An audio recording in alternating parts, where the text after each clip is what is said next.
So I just finished watching The Good, the Bad, and the Ugly for the first time, and here's what I thought of it.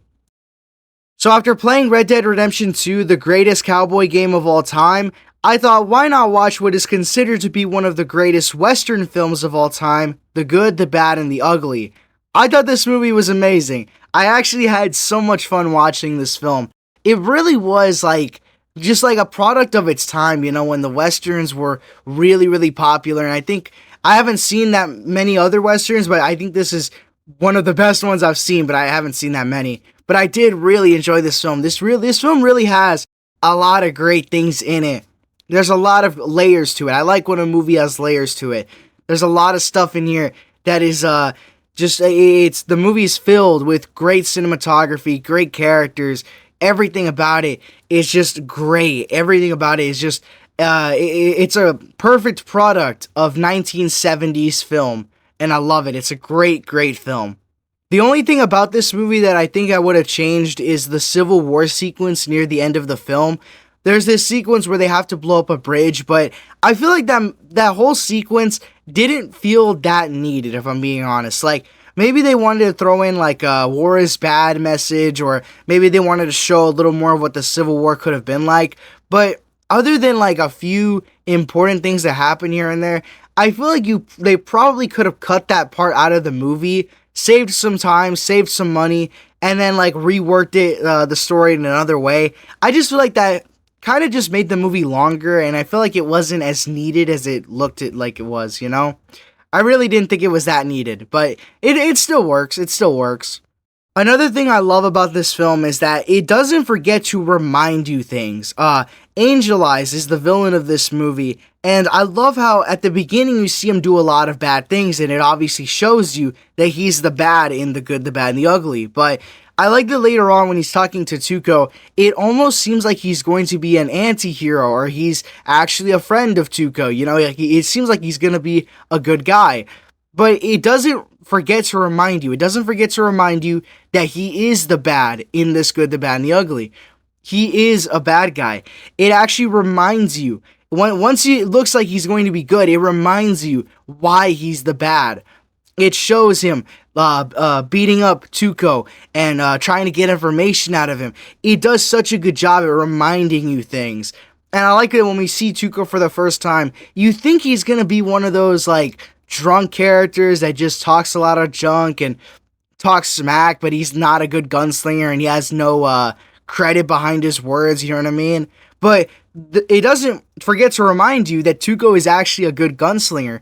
There's the whole scene where he's in the gun shop and he's over here building his own custom revolver and he's over here shooting targets really well. It makes you, at the beginning when you first see him, it makes you think that he's going to be a character that's drunk or he's just going to talk smack and have nothing to back it up. He actually is a good gunslinger, and it reminds you of that. I like what the movie does with that. That's really, really well done. Not to mention the music in this movie. The music in this movie is phenomenal. I love all the music in this movie. It's all amazing. And there's that one scene, the one where Tuco's in the graveyard, he finds the gold. I think it's called Ecstasy of Gold. I would hear that theme used everywhere. I remember like for a little while that music was used in like every single movie. Only here does it feel like it was deserved, and it felt like it was used perfectly. I'm pretty sure this is where it originated. I'm pretty sure Ecstasy of Gold originated from Good, the Bad, and the Ugly. And in my opinion, I think this is one of the only times where I've seen a movie and it actually worked the way it was supposed to, One thing that is a little weird to like compliment is that all of these sets and all of these places that you see are real. Nowadays we get so spoiled with CGI, but watching this film reminded me that all of those towns that we're seeing are real. All of those mountains we're seeing in the background are real.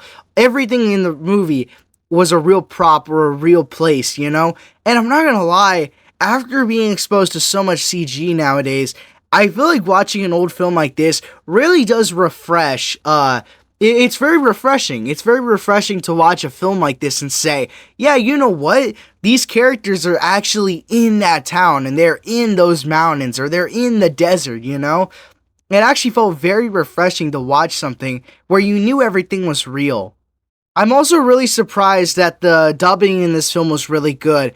The dubbing in this film was surprisingly great. I'm not even kidding. Like, the voice acting really did match the characters. Like, there was never really a moment where I heard a voice and I said, nah, that doesn't really match with the character, or that doesn't really match with the emotion. They found a lot of good voices and voice actors to do a good job at, first of all, matching the lips of the characters, but also matching the look and feel of each scene and character. They did such a good job at that.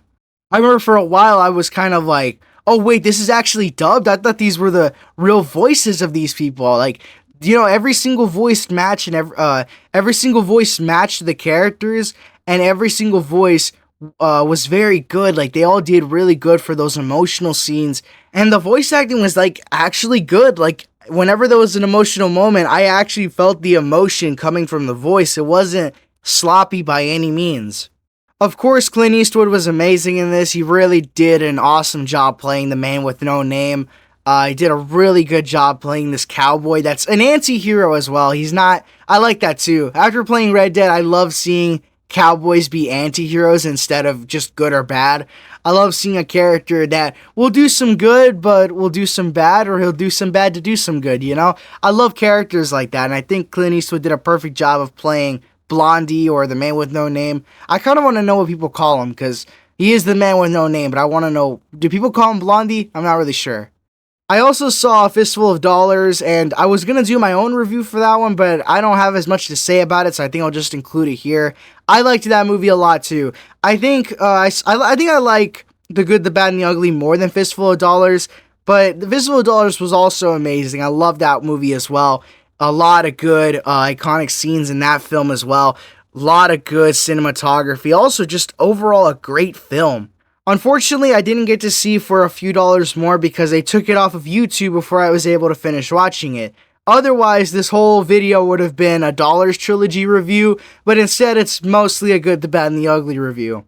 I will say that there is something different about The Good, the Bad, and the Ugly.